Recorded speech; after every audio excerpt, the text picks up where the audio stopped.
Anasema anafanya kazi mzuri. Juzi alisema ati akili yake ati lazima ufikirie Kenya outside the box. President William Ruto, wewe pesa ya capitation haupeleki kwa shule.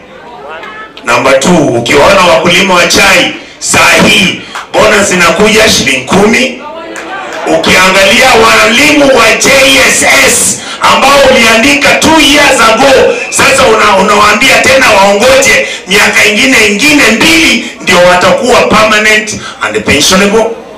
Ukiangalia marafiki zako ndio wanaiba pesa ya serikali, kama ni njugu wanauza.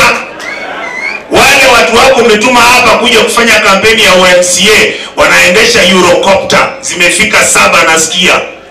Helikopter moja kukomboa kwa siku ni shilingi milioni 1,100,000.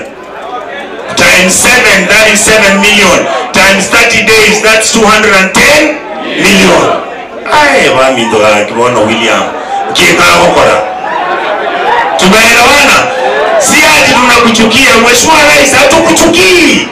Ni vile tu hii kazi uliyopewa kama rais, the job is too heavy for you. You are not able to manage this job. And what we are saying, we have a candidate, and our candidate is none other Fred Okengo. Wasema na nani ni wewe kama umeenda kende? Tigaba na ukorelega. Nyamira has rare minerals which are worth more than 20 billion US dollars. That's why you are taking that land.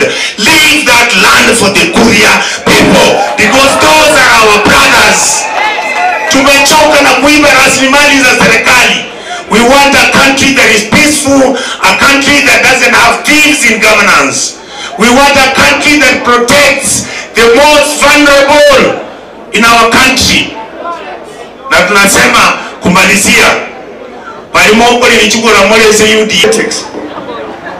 Nchena welo kwa na siasa matuko, and I've seen it all.